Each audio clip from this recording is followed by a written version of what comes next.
예, 오늘은 질문 시리즈 40번째 시간으로 우리가 소아시아 7교회를 우리가 살펴보면서 우리의 신앙을 지금 점검하고 있는데요.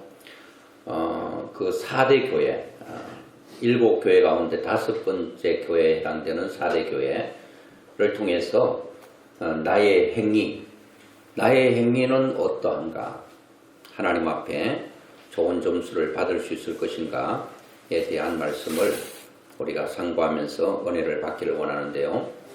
이 4대 교회의 배경을 보면 그 4대 교회는 상당히 좀 이렇게 금맥이 흐르고 있는 그런 지역이었습니다.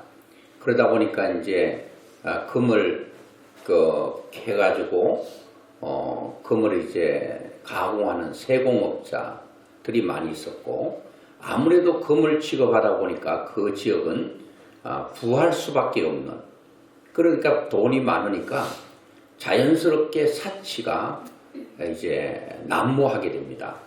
물론 돈이 있다고 다 사치하는 건 아니지만 아무래도 돈이 있으면 그렇지 않습니까? 우리나라도 어떤 지역 하면은 굉장히 부의 상징이 되는 그런 지역이 있듯이 4대라 하면은 거기는 잘 사는 동네, 이렇게 인식을 하고 있습니다. 이 잘 살게 된 그 이유는 조금 전에 말씀드린 것처럼 금맥이 거기에 있습니다. 그 금을 캐가지고 그걸 가공해서 팔고, 그러다 보니까 자동적으로 상업이 발달하게 되고, 그러니까 어쨌든 잘 사는 지역입니다. 그러다 보니까 잘 살기는 하는데 문제는 뭔가 하면은 이 마음이 공허하고 허탈하고 뭔가 채워지지 않는 어떤 영적인 갈증이 있었겠죠. 그러다 보니까 이제 이게 돈 가지고 안 되는구나. 그래서 신앙을 좀 가져보려고 신앙을 도입하게 되는, 그래서 우상 종교와 이 기독교가 짬뽕이 돼가지고 혼합 종교가 되는 거죠. 그러니까 지금까지 우리가 봤던 서머나 교회라든지 버가모 같은 이런 핍박과 연단과 많은 환난은 대체로 4대 교회는 없었던 것 같습니다. 그런데 문제가 있습니다. 이 4대 교회는 예수님께서 사이클처럼 얘기하는 가운데서 아주 점수가 나쁜 교회입니다. 아주 점수가 낙제 점수를 받은 교회가 4대 교회입니다. 7교회 가운데 칭찬만 들었던 서머나 교회라든지 빌라델피아 교회는 칭찬만 있었습니다. 물론 빌라델피아 교회는 아직 보지 않았습니다만은 이미 본 서머나 교회는 칭찬밖에 없었어요. 그리고 다른 교회는 칭찬과 책망이 동시에 있는 교회였습니다. 그나마 책망은 있었지만 그래도 칭찬이 있었는데 이 4대 교회는 아예 칭찬이 없습니다. 바로 책망밖에 없는 교회.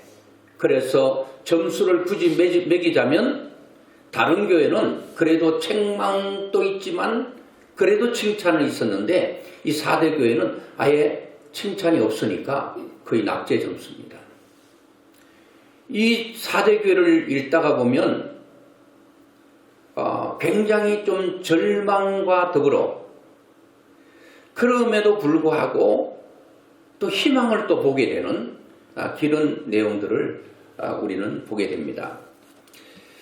자, 그러면 짧게 이제 주님께서 이 4대 교회를 진단하고 있는 그 패턴을 한번 보겠습니다. 예수님께서 자신의 모습을 늘 이렇게 나타내고 계시하는데 4대 교회에게는 3장 1절에 보니까 4대 교회 사자에게 편지하라.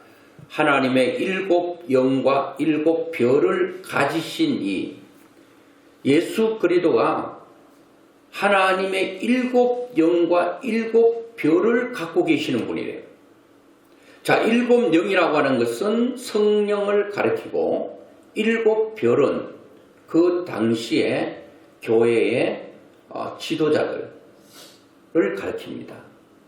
요즘으로 말하면 교회 목사들을 가리키고 있는 거죠. 그들을 하나님께서 잡고 있다라고 말합니다. 그래서 주의 종들은 사람들이 어떻게 하라 하지 말라 하기 전에 예수님께서 주의 교회에 세운 사자 7별들을 하나님께서 잡고 계셔요. 그분이 책임진다는 겁니다. 그런데 우리는 가끔 우리가 주의 종들을 판단하고 정죄하고 그럴 때가 있습니다. 그거는 우리의 소관이 아니라 예수님께서 주의 교회, 이 금초대는 교회를 가리키고 금초대 사이를 거니시는 주님이라고 표현했고 그 주님께서 7별을 잡고 계셔요. 7별을 잡고 계신다. 그러면서 이르시되 내가 내 행위를 아노니 내가 살았다 하는 이름은 가졌으나 죽은 자다. 이렇게 주님께서 평가를 하시는데요. 자, 주님께서 평가하는 가운데서 안다 이런 표현을 씁니다. 주님은 어떻게 해서 다 알고 계시죠? 지난주에 두아디라 교회에 예수님의 모습이 어떤 식으로 나타났습니까? 불꽃 같은 눈 이렇게 표현했거든요. 그러니까 불꽃 같은 눈으로 모든 것을 살피시기 때문에 다 아시는 거예요. 4대 교회의 모든 형편과 사정을 다 아시는 거예요. 왜? 불꽃 같은 눈으로 살피고 있기 때문에 다 아시는 거예요. 그래서 감찰이라고 하는 말은 촛불감 살필 찰이죠. 촛불로도 살필 수 있습니다. 촛불로도 알 수 있어요. 그런데 예수님의 눈은 촛불이 아니라 불꽃 같은 눈이에요. 그러니까 4대 교회를 들여다보니까 불꽃 같은 눈으로 들여다보니까 완전히 살았다 하는 이름은 있는데 다 죽어 있습니다. 뭐가요? 그들의 행위가. 오늘 예수님께서 이 4대 교회를 가르쳐서 내 믿음을 안다 말하지 않고 내 행위를 안다고 말합니다. 오늘 저는 이 부분을 좀 다루려고 하는데요. 하나님께서 이렇게 4대 교회에 대해서 말씀하십니다. 다 아신다. 시편 139편에도 우리의 안고 일었음을 아시고 우리의 생각과 우리의 모든 것을 아신다고 표현하고 있지 않습니까? 그래서 하나님은 사람들이 보는 것하고 달라요. 사람들은 겉만 봐요. 겉을 보고 사람은 판단하고 생각할 때가 많습니다. 겉모양을 보고. 여러분이나 저나 사람이 겉모양이 번들하고 괜찮으면 괜찮은 줄 압니다. 그리고 외적으로 가지고 있으면 그런가 보다 하고 놀래기도 하고 감탄하기도 합니다. 그런데 하나님의 기준은 다르다는 겁니다. 사무엘상 16장 7절에 우리가 잘 아는 말씀인데요. 사무엘이 이스라엘의 2대 왕을 세우려고 이새의 집 이새의 집에 갔습니다. 그래 보니까 이새 아들 첫째부터 시작해서 너무나도 잘생기고 아주 춤출한 거예요. 그래서 그 사람들을 외모를 가지고 취하려고 하니까 하나님께서 감동하지 않은 거예요. 아니다는 겁니다. 엘리압도 아니고 다 아니라는 겁니다. 7명까지 다 아니라는 겁니다. 그러면서 말제 다윗이 선택을 당하죠. 그러면서 사무엘 선지자에게 하나님께서 하시는 말씀이 뭡니까? 사람은 외모를 보거니와 사람의 눈은 외모밖에 몰라요. 속을 알 수가 없습니다. 10길 물속은 알아도 한 길 사람 속을 모르는 게 사람 속입니다. 그리고 우리의 눈이 보는 그 한계 상황입니다. 저도 사람 잘 모르겠어요. 그렇기 때문에 잘 속기도 합니다. 이 점에 많은 사람들이 사람을 속입니다. 왜 속아 넘어가죠? 그 사람의 속을 모르니까 그렇습니다. 지금 법으로 이렇게 계류 중에 있는 것 중에 70%가 사기죄로 다 걸려있다는 거예요. 다 거짓말하는 거예요. 근데 거짓말하는 것을 우리는 모르는 거예요. 왜요? 그 사람의 속을 모르니까. 거짓말인지 참인지 모르는 것입니다. 거짓말을 참처럼 얘기하니까 참인 줄 알고 거기에 투자도 하고 그 사람 말을 믿고 내 모든 것을 맡겼는데 한순간에 모든 걸 잃어버리는 것이 바로 사람 속을 모르기 때문에 그런 거예요. 우리가 사람 속을 알 수 있다면 얼마나 좋겠어요. 그런데 우리는 거의 다 이 외모를 가지고 사람을 판단하고 또 외모를 가지고 사람을 이렇게 우리가 각단을 지우기도 합니다.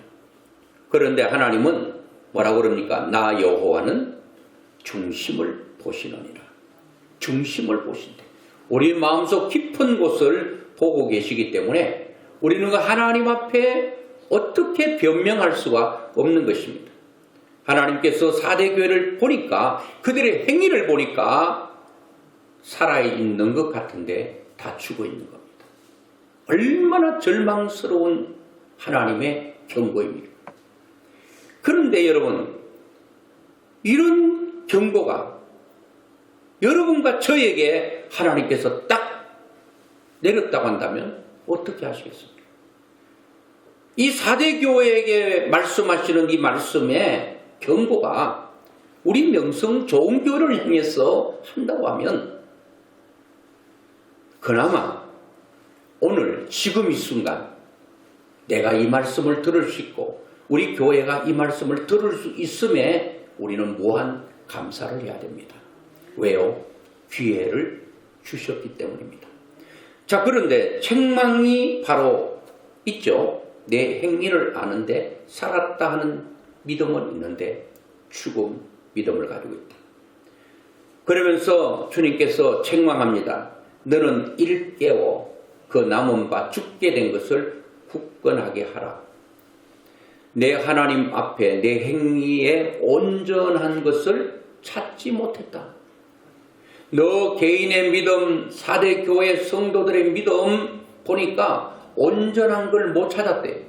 다 불완전하고 고장나고 삐뚤어지고 뒤틀리고 그 어떤 것 하나도 온전한 것이 없다고 주님께서 책망하고 있는 거예요. 그러면서 주님께서 회개와 경고를 또 하십니다. 너는 일깨어. 그래서 4대 교회 7별들 그리고 그 지도자들에게 성도들을 일깨우라는 겁니다. 그들이 이렇게 되어 있다라고 하는 것을 정확하게 가르쳐서 잠자는 자를 깨우라는 겁니다. 그리고 알게 하라는 겁니다. 그리고 깨닫게 하라는 겁니다. 그래서 이 죽음을 면하게 하라고 말씀하고 있는 것입니다. 그러면서 3절에는 말합니다. 회개하라 이렇게 말하고 있습니다. 회개하라 만일 일깨지 아니하면 내가 도둑같이 이른다. 빨리 깨어나고 빨리 깨닫고 회개하라고 말하고 있는 것입니다. 그런데 지금 이 점에 한국교회는 회개를 강조하지 않습니다. 지옥을 얘기하지 않는 건 아닌데 거의 못 들어옵니다. 왜요?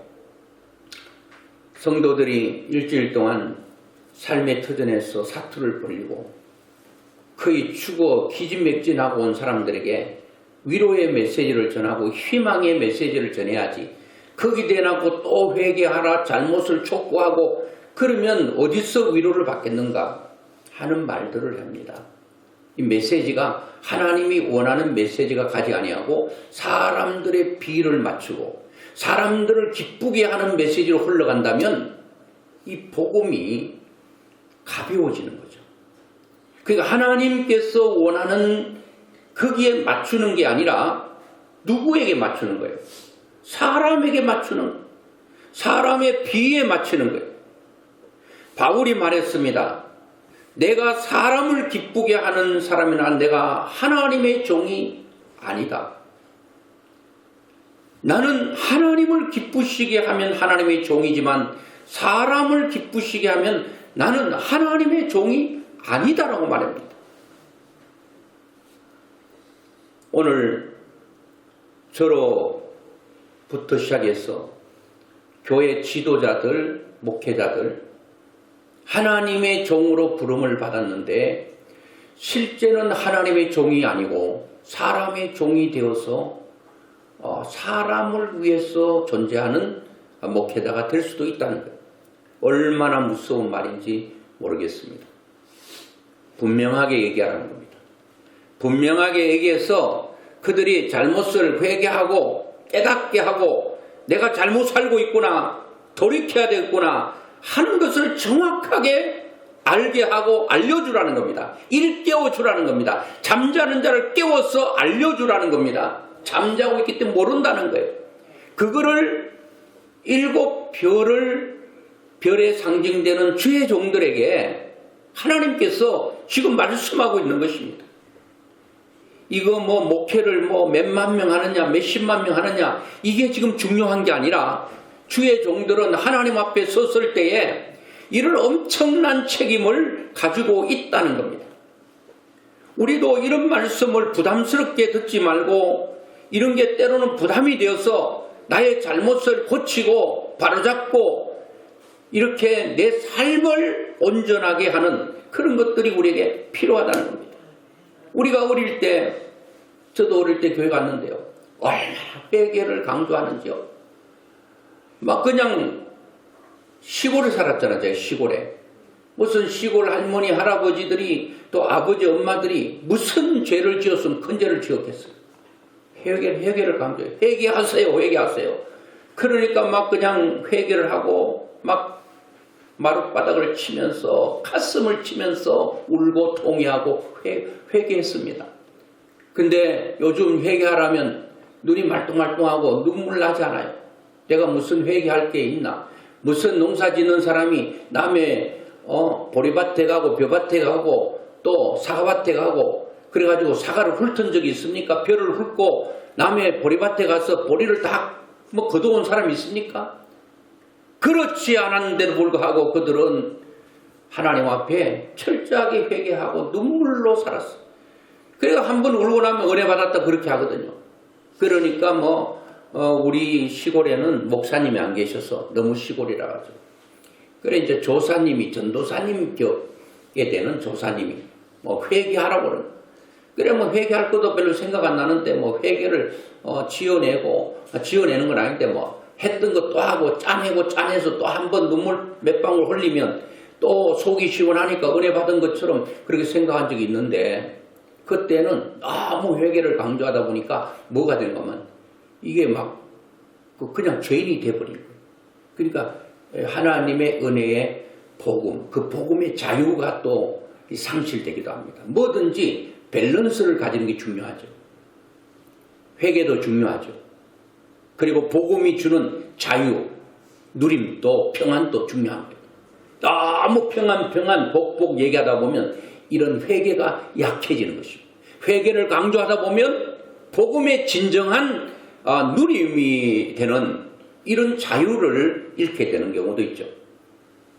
자, 그러면서 주님께서 약속을 하십니다. 그러나 4절에 그러나 4대에 그 옷을 더럽히지 아니한 자 몇 명이 내게 있다. 흰옷을 입고 나와 함께 다니리니. 자, 흰옷 입은 사람. 그리고 그런 사람, 또 5절에 이기는 자, 계속 7교회가 이기는 자, 이기는 그에게 이렇게 말하잖아요. 이기는 자는 이와 같이 흰옷을 입을 것이요. 내가 그 이름을 생명책에서 결코 지우지 아니하고. 자, 여러분, 예수님께서 약속하셨어요. 이런 살았다는 믿음은 살았다는 이름은 있지만 죽은 교회, 이 4대 교회를 향하여 그래도 흰옷 입고 있는 흰옷을 입을 사람. 자, 이 흰옷은 무엇을 말하는가 하면은 천국의 세마포 옷을 입고 주님 천국 잔치에 참여할 사람들을 말합니다. 이런 사람 다른 말로 하면 자기의 이름이 생명책에 기록된 사람. 생명책에 자기 이름이 기록된 사람은 흰옷을 입고 흰옷을 입고 혼인잔치에 참석하고 천국에 있는 자들은 그의 이름이 생명책에 기록된 사람이라고 말을 하고 있는 것입니다. 자, 그러면 여러분, 이런 주님께서 4대 교회에 칭찬이 없고 책망밖에 없는 이 교회, 3장 1절에 보니까 4대 교회를 통해 나를 보고 우리 교회를 보기를 원하고 우리 한국 교회를 보기를 원하는데요. 이 4대 교회는 내 행위, 오늘 행위를 좀 강조하려고 합니다. 우리가 깨끗하고 정직하고 진실하게 살아서 천국 가는 것은 분명히 아닙니다. 오직 천국 가고 하나님의 백성이 되는 것은 행위가 아니고 오직 믿음으로입니다. 믿음으로. 예수 그리스도를 믿으면 그의 행위가 어떻게 됐든 하나님의 자녀가 되고 천국 백성이 되는 것입니다. 그래서 루터는 종교개혁자 마르틴 루터는 한 가지 늘 끝까지 강조했던 것이 로마서 1장 17절 오직 의인은 믿음으로 말미암아 살리라. 계속 우리는 믿음을 강조했습니다. 그 하나님께서 주신 구원은 나의 행위가 아니고 믿음으로다. 예수만 믿으면 구원받는다. 이것만 계속 강조하다 보니까 사람들이 행위가 없는 거예요. 그래서 루터가 자기 고향 떠나려고 할 정도로 그들의 믿음을 강조하다 보니까 행위가 없는 거예요.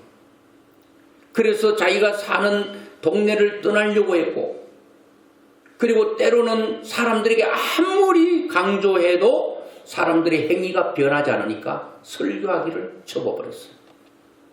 그리고 자기의 고향을 떠나려고 할 때 제자들이 붙들어서 주저앉기는 했습니다만 루터는 너무너무 가슴을 치는 거예요. 왜 믿음이 있다고 하는데 행위가 저러냐. 그런데 칼빈은 정확하게 말을 했어요. 우리가 믿는다고 하면 반드시 행위로 너의 믿음을 변정해야 된다. 너의 믿음이 있다라고 하는 것을 행위로 내가 믿음 있는 것을 우리가 증명해내야 된다는 겁니다. 그래서 칼빈은 믿음과 행위를 똑같이 균형을 잡으니까 제네바가 다 썩어 빠져도 거기는 살아있는 성도들이 있는 것입니다. 루터도 생각할 때 야, 우리가 믿음으로 엄청난 구원을 받았는데 이 구원받은 감격이 있는 사람들은 행위를 똑바로 살아라고 말하지 않더라도 이들은 제대로 살 수밖에 없을 거라 생각했어요. 그런데 믿음 있다고 생각하는 그들이 행위가 없으니까 너무너무 힘든 거죠. 4대 교회는 주님께서 행위를 말하고 있습니다. 오늘 여러분과 저의 행위를 말하고 있어요. 우리 교회 행위가 있느냐고 말하고 있습니다. 행동과 행위는 조금 차이가 있는데 행동은 그냥 몸이 움직여지는 게 행동이라고 합니다. 행위라고 하는 것은 의식적으로 이렇게 의도적으로 하는 행동을 말합니다. 이것이 잘못된 걸 알아요. 그런데 그 잘못을 끌어내지 못하고 여전히 그 길로 가는 것을 행위라고 말합니다. 4대 교회는 이것이 하나님의 뜻이 아닌 줄 그들은 의식적으로 알고 있었어요. 이렇게 살면 안 된다는 것도 그들은 의식하고 있었어요. 그런데도 불구하고 그렇게 가고 있는 거예요. 이게 바로 행위라고 하는 것입니다. 의식하고 있어요. 의도하고 있어도 그렇게 가지 않는 삶을 주님께서 지적하고 있는 거죠. 그래서 살았다는 믿음은 있다. 그런데 다 죽어 있대요. 저도요, 살아있는지 죽어 있는지 잘 모르겠어요. 살았다 하는 살은 것의 반대는 죽은 거예요. 근데 보기에는 다 살아있는 것 같아요. 이야, 뭐 그분의 신앙의 내력을 보니까 4대 5대째 믿음이에요. 살아있는 것 같은데 진짜 보니까 죽어있는 거예요. 저는 이 점에 왔어요. 화초라든지 이런 그 꽃들 있잖아요. 조화. 이야, 구분을 잘 못하겠어요. 너무너무 너무너무 예쁘고 너무너무 진짜 같아가지고 내가 가서 뜯어본다니까. 이렇게 뜯어보니까 뜯어지면 이거는 살아있는 거예요. 생물이에요. 그런데 만들어진 거는요, 이것보다 더 진짜 같아요. 뜯어보면 안 뜯겨. 진짜와 가짜는 어떻게 구별하는지 아세요? 진짜에는요, 조금 시원찮고 부족해도요, 벌과 나비가 날아옵니다. 살아있는 데는 살아있는 생명들이 붙는 거예요. 죽어있는 데는 아무것도 거기는 역사가 없어요. 살아있는 꽃에는 계속적으로 재생산이 일어나잖아요. 나비와 벌들이 계속적으로 수정을 시켜서 계속적으로 재생산의 일들이 일어나는데 죽어있는 곳에는 그런 역사가 일어나잖아요. 보기는 너무 화려해 보여요. 아마도 살았다는 믿음은 가졌으나 죽은 교회라고 주님께서 평가했던 것은 분명히 화려했던 4대 교회의 그런 과거의 역사는 있었을 것입니다. 오늘날도 우리 교회를 향하여, 한국 교회를 향하여, 우리 성도들을 향하여 우리의 믿음을 볼 때에 너무 화려해 보이고 너무 멋있어 보이고 너무 대단해 보이는데 실제로는 죽은 교회 같은 그런 신앙인들과 교회들이 있다는 거예요. 크다고 다 나쁜 거 아니에요. 작다고 다 좋은 거 아니에요. 커도 좋은 교회가 있고 작아도 그렇지 않는 교회가 있을 수 있다는 거예요. 작아도 좋은 교회가 돼야 되고 커도 좋은 교회가 돼야 되는데 이 4대 교회는 한 번의 화려함이 분명히 있었을 것입니다. 일단은 살았다는 믿음, 화려함입니다. 한국교회가 7, 80년도 교회가 엄청난 부흥을 이뤘어요. 십자가만 걸어놓으면 수많은 사람들이 몰려오고 작은 교회에 들어와서 사람들이 헌신하려고 하고 충성하려고 하고 봉사하려고 했어요. 지금은 작은 교회에 찾아가서 내가 주의 몸된 교회를 위해서 내 몸과 내 물질과 내 삶을 한번 들여서 하나님의 교회를 한번 세워봐야 되겠다라고 하는 이런 헌신된 사람들이 찾아보기가 너무 힘든 거예요. 그래서 작은 교회, 우리 교회도 작은 교회니까 여러분들이 함께 교회를 세워가는데 작은 교회니까 할 일이 많죠. 이렇게 하나님의 교회를 세워보겠다고 이렇게 함께 걸어갈 수 있는 것은 너무나도 귀하고 너무나도 축복입니다. 그리고 큰 교회 나쁘다고 말하지 않습니다. 그런데 사람들이 몰려옵니다.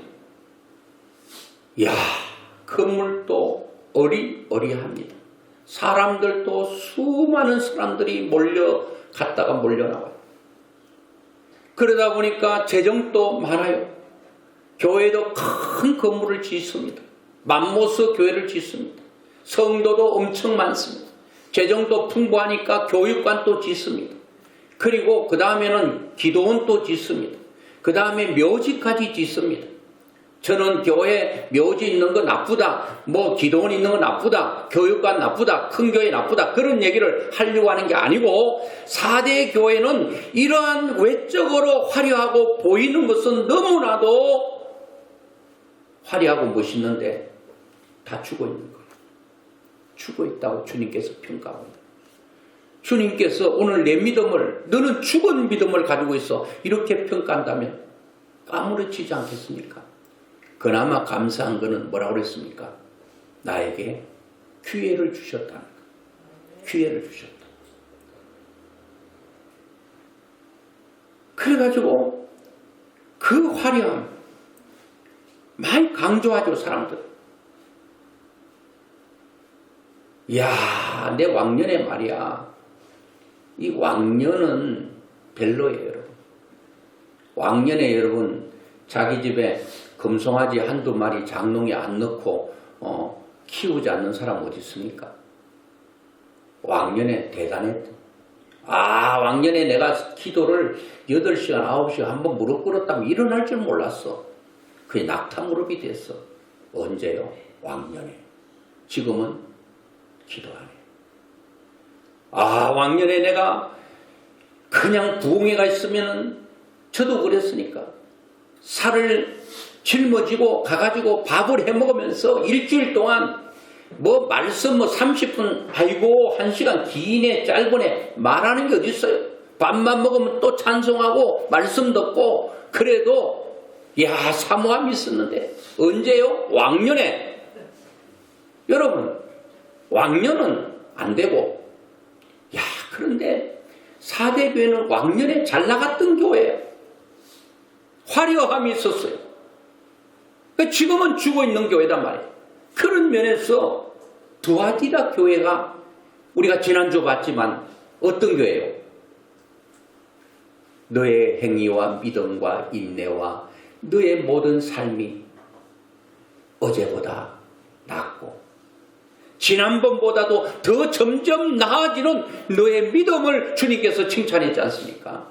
우리 이래야 되지 않겠습니까? 목사도 주님께 볼 때에 너 믿음이 점점 좋아지고 있구나. 교회를 볼 때도 점점 좋아지고 있구나. 이래야지 과거에는 한때 잘 나가다가 지금은 시들어져 버린 이런 교회를 향하여 주님께서 말한다면 어떻게 되겠습니까? 야고보서는 말합니다.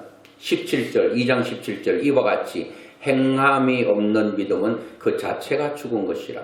어떤 사람은 말하기를 너는 믿음이 있고 나는 행함이 있으니 행함이 없는 내 믿음을 내게 보이라. 나는 행함으로 내 믿음을 내게 보이리라. 한 사람은 믿음이 있다고 하는데 행함이 없어요. 너 믿음 없는 걸 내가 뭐로 알아야 되겠는가? 나는 내 믿음이 있다는 것을 행함으로 너에게 보여준다. 너 믿는 것을 행함으로 나에게 보여달라. 영혼 없는 몸이 죽은 것 같이 행함이 없는 믿음은 죽은 것이니라. 여러분, 행함이 없는 건 죽은 것. 자, 저는 여기서 우리의 행위를 우리 주님 아신다고 그랬는데 여러분도 여러분 믿음을 아실 거예요. 저는 여러분의 믿음을 잘 모르겠어요. 사람은 보이는 가지고 판단하기 때문에. 4대 교회는 속빈 강정이에요. 잎은 무성한데 열매가 없는 무화과나무입니다. 빛 좋은 게살구입니다. 빛 좋은 게살구가 무슨 뜻입니까? 보기는 맛있어 보이고 괜찮아 보이는데 먹어보니까 맛이 하나도 없어요. 괜찮은 것 같았는데 괜찮은 게 아니에요. 사람 같은 모양은 가졌는데 속을 들여다보니 죽어 있어. 이런 교회를 주님께서 말씀하고 있는 거죠. 마태복음 5장 16절에도 이같이 너희 빛이 사람 앞에 비치게 하여 그들로 너희 착한 행실을 보고 하늘에 계신 너희 아버지께 영광을 돌리게 해라. 하나님 나를 통해 영광을 받아주세요. 네가 나에게 영광 돌린 게 뭐가 있느냐. 그 영광을 마태는 이렇게 소개하고 있습니다. 너의 착한 행실. 그 착한 행실이 빛이라고 말합니다. 빛은 어두움을 몰아냅니다. 오늘 성도들의 행위가 착한 행실이 빛이 되어서 비춰질 때 내 가족을 비추고 우리 교회를 비추고 내 회사를 비추고 나와 관련된 사람에게 비추게 될 때에 하나님께서 나를 통해 영광을 받으신다는 거예요. 영광을 받아달라고 말은 하는데 영광을 돌리면서 받으라고 그래야지. 우리의 삶의 행위는 전혀 믿음의 행위는 전혀 없는데 어떻게 영광을 받으라 하겠는가. 자, 4대 교회는 죽어있는 교회입니다. 아무런 힘이 없는 교회입니다. 이름만 살아있습니다. 이름만 믿는 자입니다. 믿는 자라고는 이름만 있어요. 교회라고 하는 이름만 가지고 있어요. 그 살아있지를 못해요. 그러다 보니까 재생산의 역사가 일어나지 않고 여기에 아무것도 기대할 게 없는 저는 이 4대 교회를 보면서 여러분 이런 사람 좋아하시겠습니까? 이런 교회 좋아하시겠습니까? 죽어있는 교회, 썩어 냄새나는 교회, 화인 맞아서 아무리 얘기해도 마이동풍, 소귀의 경일기식으로 아무리 얘기해도 전혀 감각이 없고 이런 찔림의 설교를 해도 나는 아무런 느낌도 없는 피리를 불어도 노래하지 않고 애곡해도 울지 않는 무디어버린 우리의 심령. 자, 그런데 저는 여기서요 뭘 느끼는가 하면, 야, 주님께서 칭찬할 것이 하나도 없는, 눈을 아무리 씻고 닦고 봐도 칭찬할 거리가 하나도 없는 이 4대 교회를 그냥 주님께서 치워버리지, 없애버리지.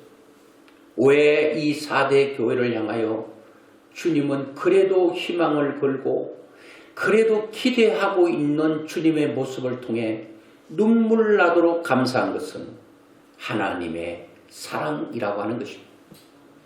오늘 우리는 바로 우리의 행위를 보면, 우리의 믿음과 우리의 삶의 행위를 보면 그냥 배임을 당해야 되고 없어져야 됨에도 불구하고 주님은 그래도 기대하고 있다. 마태복음 12장 20절에 상한 갈대를 꺾지 아니하며 꺼져가는 심지를 끄지 아니하시기를 심판하여 이길 때까지 하리니. 그야말로 4대 교회는 이미 상한 갈대가 아니라 이미 꺾여진 갈대입니다. 그리고 꺼져가는 심지가 아니라 이미 불이 꺼져버린 교회입니다. 그리고 성도들의 믿음입니다. 그런데 주님께서는 곧 꺾여버릴 것 같은 간들간들한 믿음을 가지고 곧 꺼져버릴 것 같은 우리의 믿음의 불을 끄지 않고 그래도 심지를 돋우어 불을 더 타게 만들고 꺾여질 것 같은 우리의 갈대 같은 연약한 믿음을 주님께서 붙들고 계신다. 주님께서 그런 기대죠. 저는 여기서 하나님의 속성은 공의와 사랑입니다. 여기에 하나님께서 4대 교회를 향하여 들이댄 잣대는 공의가 아니라 사랑의 잣대를 들이댄 거예요. 공의를 갖다 대면 그야 없어져야 돼요. 사라져야 됩니다. 있을 이유가 없는 거예요. 그런데 주님은 이런 공의의 잣대로 되지 않고 그냥 사랑으로 지금 기대하고 있습니다.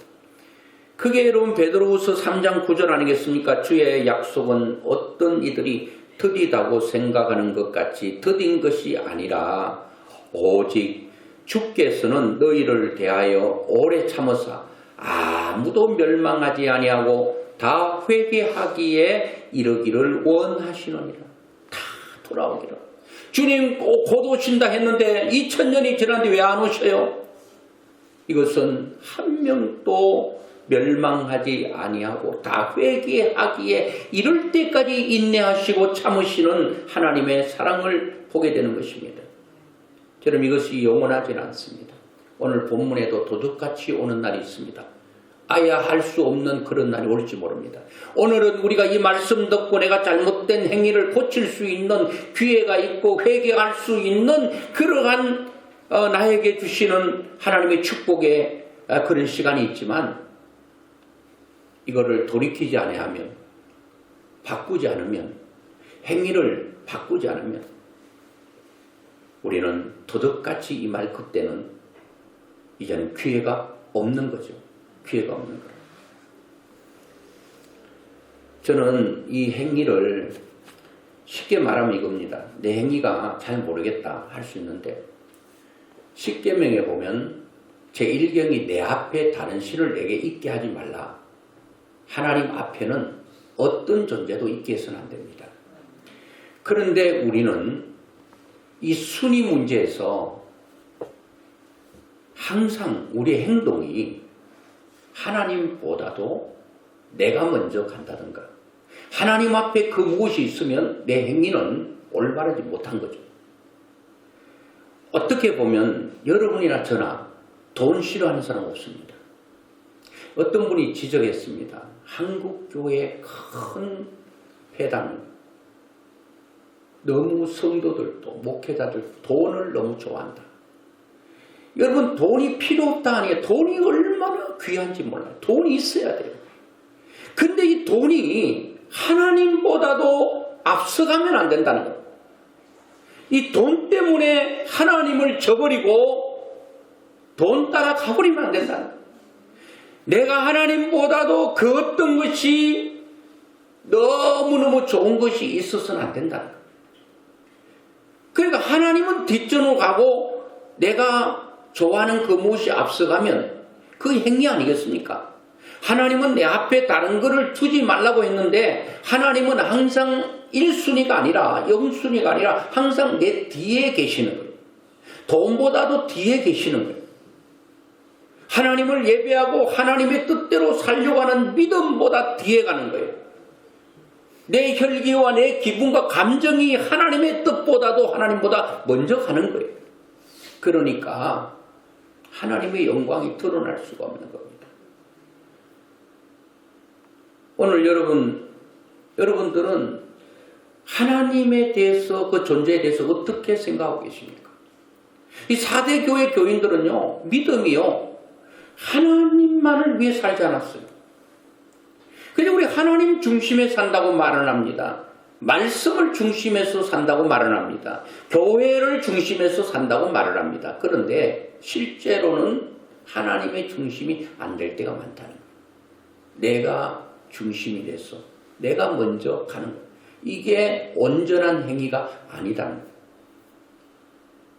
그런데 여러분, 여기서 하나님께서 우리에게 그런 기대가 있다는 거예요. 여기에 우리는 부합해서 살아야 되는데 지금까지는 하나님이 원하는 보기만 화려한 그러한 4대 교회처럼, 그런 4대 교회 성도들처럼 그렇게 살았다 하더라도 우리 주님은 그래도 꺾지 않고 끄지 않는 하나의 희망을 보고 있는 거예요. 기대를 걸고 있는 거예요. 저는 여기에 너무나 큰 은혜가 되는 거예요. 야, 그래도 하나님께서 우리 교회, 저에게, 여러분들에게 4대 교회처럼 무용지물 같은 교회 성도라 할지라도 하나님은 한 가닥 희망을 걸고 내가 너를 기대한다, 내가 너를 희망하고 있다라고 말씀하고 있는 거예요. 그래서 그 말씀을 준비하면서요, 예레미야 5장 1절에 보니까 너희는 예루살렘 거리로 빨리 다니며 그 넓은 거리에서 찾아보고 알라. 너희가 만일 정의를 행하며 진리를 구하는 자를 한 사람이라도 찾으면 내가 이 성읍을 용서하리라. 예레미야에게 주신 말씀입니다.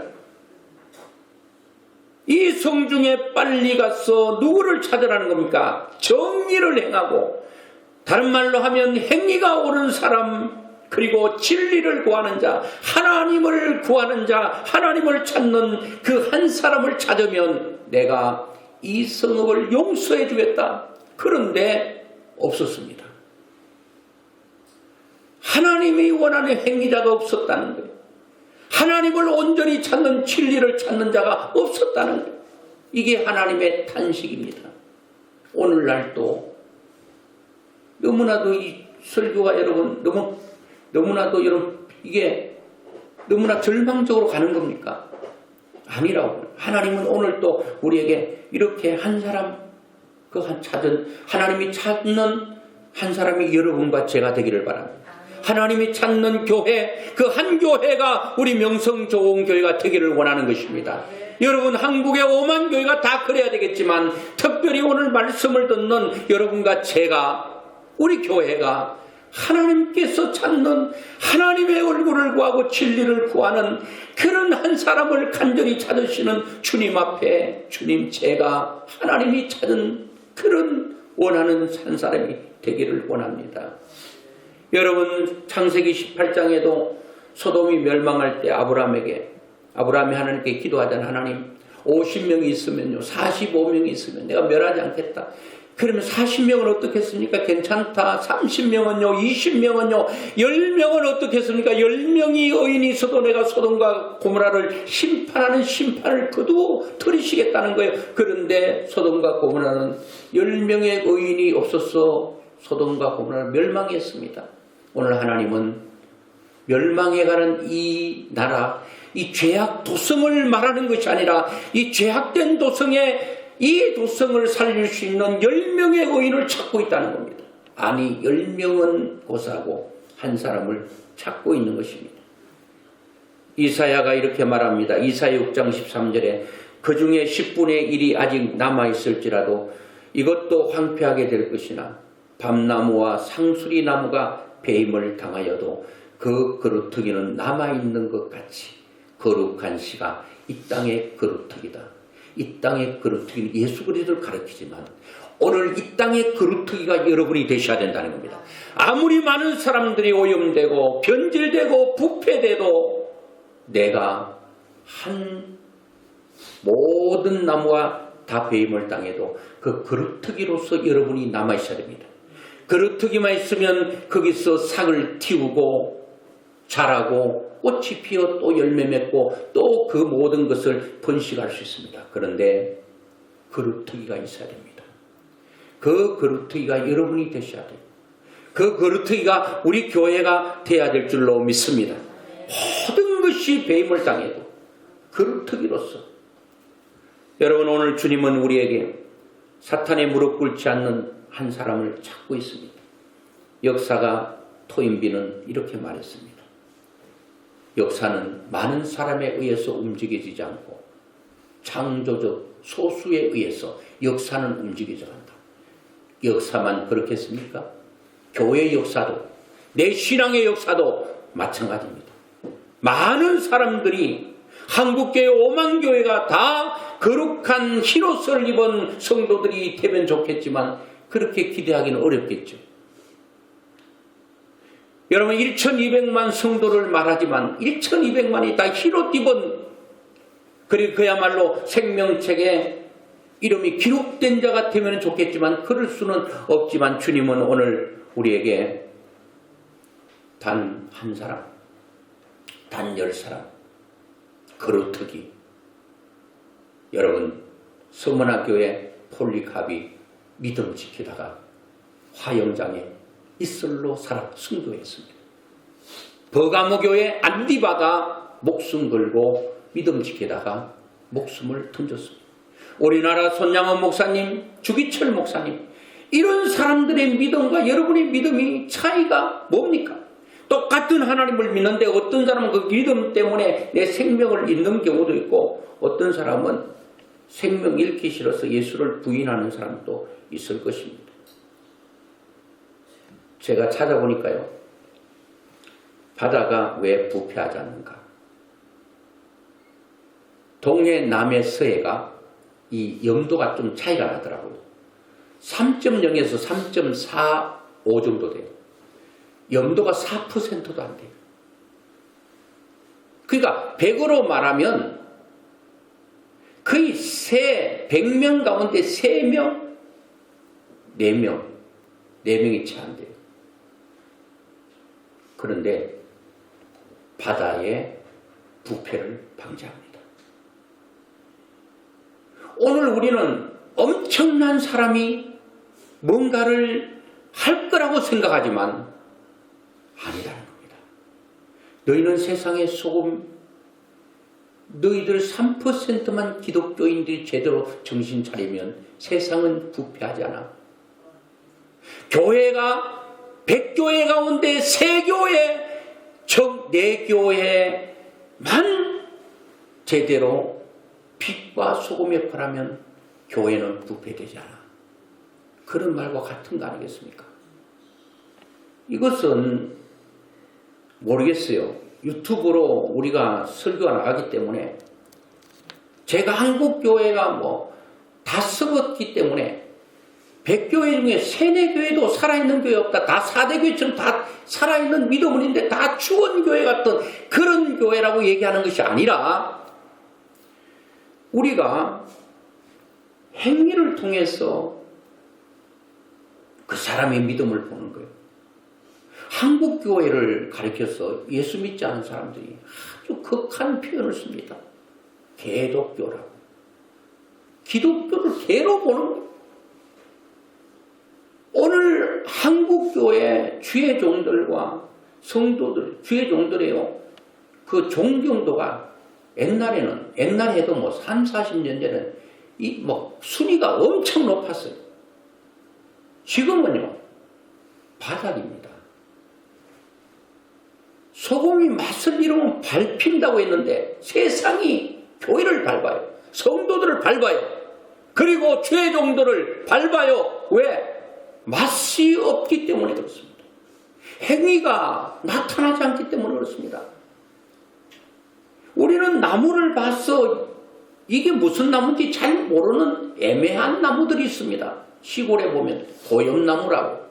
고염나무를 보면 껍질도 같고 나무도 같고 잎도 같고 꽃도 같은데 열매를 보면 고염나무는 새끼손가락만 해요. 열매가. 감나무는 주먹만 합니다. 그런데 고염나무와 감나무가 포기의 표시가 잘 안 나요. 껍질도 비슷하고 잎도 비슷하고 꽃도 같이 피고 그런데 열매를 보면 너는 고염나무구나. 너는 감나무구나. 열매를 보아서 나무를 아는 것입니다. 오늘 우리의 행위를 통해 우리의 믿음을 증명해내야 돼요. 그렇다고 해서 행위로 우리가 구원받는 건 아니지만 믿음이 있는 자는 행위로 믿음을 증명해낸다는 것은 굉장히 중요하다는. 그렇기 때문에 주님은 이 교회 사도교회에게 내 행위가 어떻다고 말합니까? 행위가 없는 거예요. 살아있는 열매가 없는 거예요. 그냥 죽었다는 거예요. 주님께서 7교회를 진단할 때 양을 말씀한 적이 있습니까?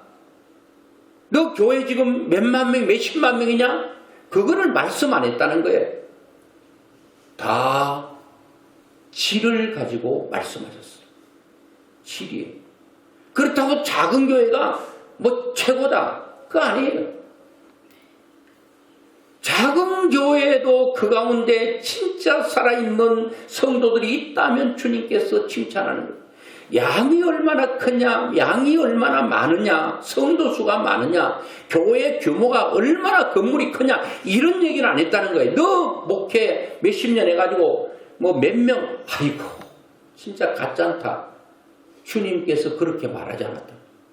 그렇게 평가하면 저 산촌, 벽촌, 어촌 저 여러분 그런 데서 한 성도 두 성도 가지고 평생을 목회하는 그들은 어떻게 되라고요?